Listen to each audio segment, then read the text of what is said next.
So we are going to analyze some mass loss data using Logger Pro. Remember that when you collect data using the LabQuest, you have to use a Logger Pro program. If you try to open that data in any other program, it's going to look like gibberish or it just won't open. So make sure that you have a copy of Logger Pro downloaded on your computer. When you open your data, make sure that you save it, something that you can recognize later. Sometimes the Logger Pro automatically puts limits on your graph for you, and they're not necessarily the limits that you want to look like. For example, this graph looks like nothing because very little mass was lost due to the production of the carbon dioxide gas between the nitric acid and the marble chips. So what we need to do is we need to really focus in on this section of the graph. You can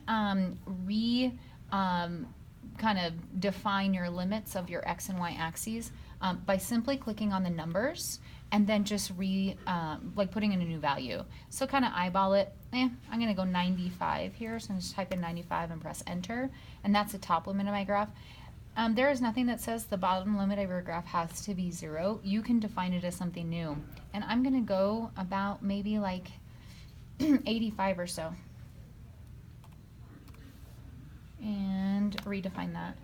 Now it looks like my graph has something, and I might even redefine this top limit as 88 once I kind of see the new section. So I'm going to go 88 there. Wow, I'm really starting to see something, and then I'm going to redefine the bottom as 86. So now I have a lot more definition of my graph, and it actually looks like something happened. Remember to find a rate for this reaction. We need to do y over x. So we defined it as mass loss per unit time, and we have to find a tangent to this curved line. So what we're going to do is we're going to utilize the power of this program in order to analyze this data. So you're going to go to Analyze, and you're going to analyze for a curve fit, because it's a curve, and you get to choose what kind of equation that you want to analyze for.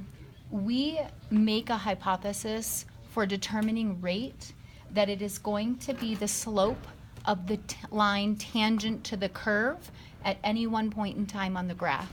So we want to pick a linear regression here. So click linear, and then you get to define the section of the graph that you would like to analyze. So you need to select the portion of the graph. Do you want the rate at 50 seconds, 100 seconds, 150 seconds?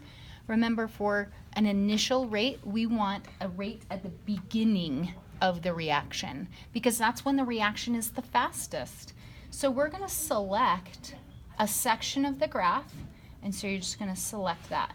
I want you to notice that there are two gray boxes. There's a light gray and a dark gray.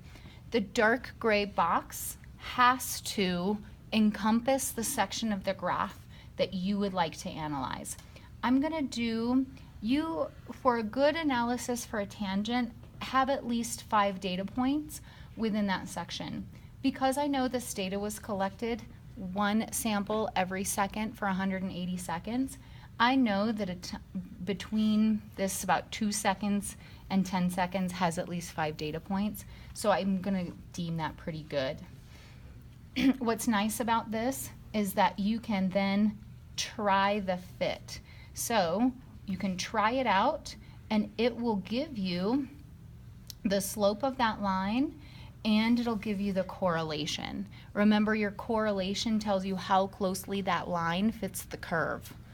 And you want that correlation value to be as close to 0.99 or 1.0 as possible.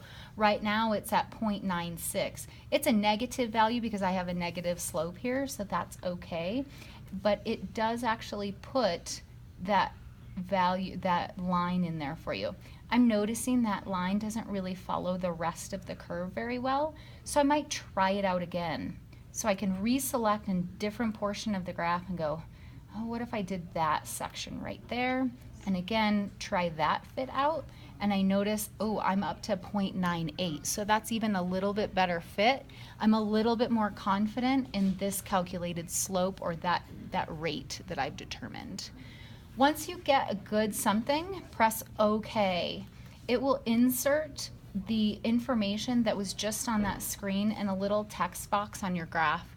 Most of the time, that text box will cover up the rest of the graph, your line in particular. So it's nice that you can pick it up and move it around. Make sure that you move it around so that it doesn't cover up the rest of your data. Now, obviously, I think you can get a little bit better line than that. It looks like it kind of veers off here, and you might even be able to adjust it so it's a little closer to the rest of the data. But that looks like a pretty good slope, and then I could utilize that data elsewhere in my lab. In order to print this information, all you need to do, File, and do not press Print. You need to hit Print Data Table. It will then print this data table here for you. Or you need to hit Print Graph, and it will print this graph for you. If you just hit Print, all it will do is print this screen, which, as we can see, this is an incomplete data table because it only goes to 22 seconds. It will not print all of your raw data for you, which is required for the lab write-up.